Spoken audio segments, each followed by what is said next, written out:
किसी घने वन में एक बहुत बड़ा शेर रहता था। वह रोज शिकार पर निकलता और एक ही नहीं, दो ही नहीं, कई कई जानवरों का काम कर देता। जंगल के जानवर डरने लगे कि अगर शेर इसी तरह शिकार करता रहा तो एक दिन ऐसा आएगा कि जंगल में कोई भी जानवर नहीं बचेगा। सारे जंगल में सनसनी फैल गई। रोकने के लिए कोई न कोई उपाय करना जरूरी था। एक दिन जंगल के सारे जानवर इकट्ठा हुए और इस प्रश्न पर विचार करने लगे। अंत में उन्होंने तय किया कि वे सब शेर के पास जाकर उनसे इस बारे में बात करें।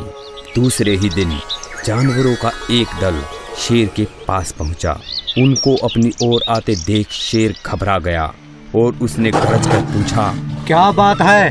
तुम लोग सब मेरी ओर क्यों चले आ रहे हो? जानवर दल के नेता ने कहा, महाराज, हम आपके पास निवेदन करने आए हैं। आप राजा हैं और हम आपकी प्रजा। जब आप शिकार करने निकलते हैं तो बहुत जानवर मार डालते हैं। आप सबको खा भी नहीं पाते। इस तरह से हमारी संख्या कम होती जा रही है। अगर ऐसा ही होता रहा तो कुछ ही दिनों में जंगल में आपके सिवाय और कोई नहीं बचेगा। प्रजा के बिना राजा भी कैसे रह सकता है? यदि हम सभी मर जाएंगे तो आप भी राजा नहीं रहेंगे। हम चाहते हैं कि आप सदा हमारे राजा बने रहें। आपसे हमारी विनती है कि आप अपने घर पर ही रहा करें। हर रोज स्वयं हम आपके खाने के लिए एक जानवर भेज दिया करेंगे। इस तरह से राजा और प्रजा दोनों ही चैन से रह सकेंगे। शेर को लगा कि जानवरों की बात में सच्चाई है। उसने पल भर सोचा, फिर बोला, मैं तुम्हारे सुझाव को मान लेता हूँ, लेकिन याद रखना, यदि किसी दिन भी तुमने मेरे खाने के लिए पूरा भोजन नहीं भेजा तो मैं सब जानवरों को मार डालूंगा। जानवरों के पास तो और कोई चारा नहीं, इसलिए उन्होंने शेर की शर्त मान ली और अपने अपने घर चले गए। उस दिन से हर रोज शेर के खाने के लिए एक जानवर भेजा जाने लगा। इसके लिए जंगल में रहने वाले सब जानवरों में से एक एक जानवर बारी बारी से चुना जाता था। कुछ दिन बाद खरगोशों की बारी भी आ गई। शेर के भोजन के लिए एक नन्हे से खरगोश को चुना गया। वह खरगोश जितना छोटा था उतना ही चतुर भी था। उसने सोचा, बेकार में शेर के हाथों मरना मूर्खता है।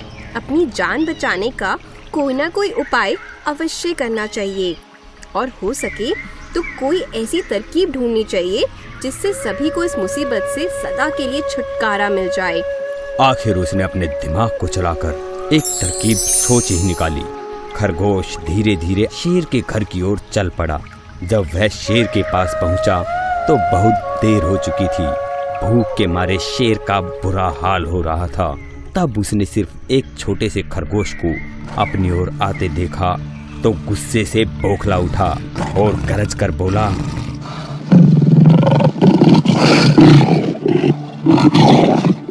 किसने भेजा है तुम्हें यहाँ? पिद्दी से हो तुम मेरी भूख मिटाओगे? दूसरे इतनी देर से आ रहे हो। जिन बेवकूफों ने तुम्हें यहाँ भेजा है मैं उन सबको मार डालूंगा। एक एक का काम तमाम नहीं किया तो मेरा नाम भी शेर नहीं। नन्हे खरगोश ने आदर से जमीन तक झुककर बोला, महाराज, अगर आप कृपा करें मेरी बात सुन लें तो मुझे या और जानवरों को दोष नहीं देंगे। वे तो जानते ही थे कि एक छोटा सा खरगोश आपके भोजन के लिए पूरा नहीं पड़ेगा, इसलिए उन्होंने 6 खरगोश भेजे थे। लेकिन रास्ते में एक और शेर मिल गया। उसने 5 खरगोशों को मारकर खा लिया। यह सुनते ही शेर दहाड़ कर बोला, क्या कहा तुमने? दूसरा शेर? कौन है वह? तुमने उसे कहाँ पर देखा है? मुझे बताओ। महाराज, वह तो बहुत ही बड़ा शेर है। वह जमीन के अंदर बनी एक बड़ी सी गुफा में से निकला था।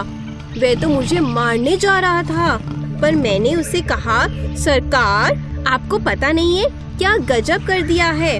हम सब अपने महाराज के भोजन के लिए जा रहे थे, लेकिन आपने उनका सारा खाना खा लिया। हमारे महाराज ऐसी बात सहन नहीं कर पाएंगे। वे जरूर ही यहाँ आकर आपको मार डालेंगे। इस पर उसने पूछा, कौन है तुम्हारा राजा? मैंने जवाब दिया, हमारा राजा जंगल का सबसे बड़ा शेर है। महाराज, ऐसा कहते ही वह गुस्से में लाल लाल हो गया। बोला, बेवकूफ, इस जंगल का राजा सिर्फ मैं हूँ। यहाँ सब जानवर मेरी प्रजा हैं। मैं उनके साथ जैसा चाहूँ वैसा कर सकता हूँ।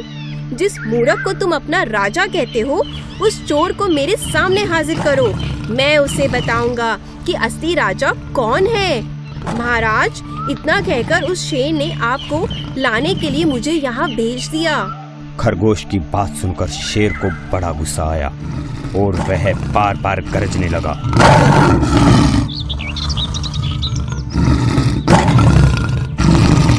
उसकी भयानक गरज से सारा जंगल दहलने लगा।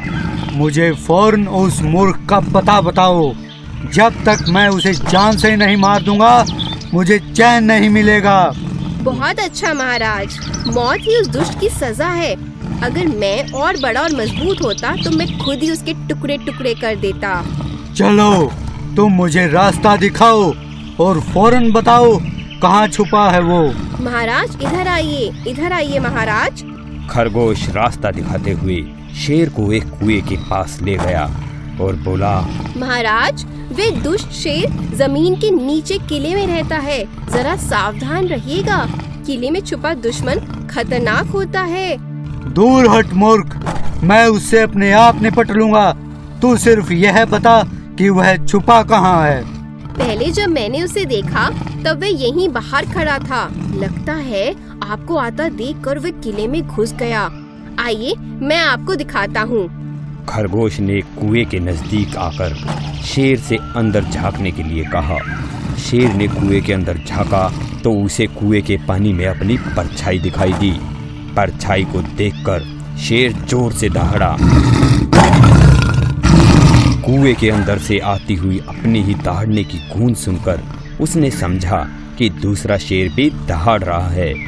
दुश्मन को तुरंत मार डालने के इरादे से वह फौरन कुएं में कूद पड़ा। कूदते ही पहले तो वह कुएं की दीवार से टकराया और फिर धड़ाम से पानी में गिरा और डूबकर मर गया। इस तरह चतुराई से शेर से छुट्टी पाकर नन्हा खरगोश घर लौटा। उसने जंगल के जानवरों को शेर के मारे जाने की कहानी सुनाई। दुश्मन के मारे जाने की खबर से सारे जंगल में खुशी फैल गई। जंगल के सभी जानवर खरगोश की जय जयकार करने लगे। तो बच्चों, इस कहानी से हमें सीख मिलती है कि दुश्मन कितना भी मजबूत हो, अगर आप अपनी सूझबूझ और अकल से काम लेंगे तो आप मजबूत से मजबूत और बड़े से बड़े दुश्मन का सामना कर सकते हैं, उसे हरा सकते हैं। इसलिए किसी भी परेशानी को बड़ा ना समझकर उसका सामना करना सीखो अपनी तेज बुद्धि से।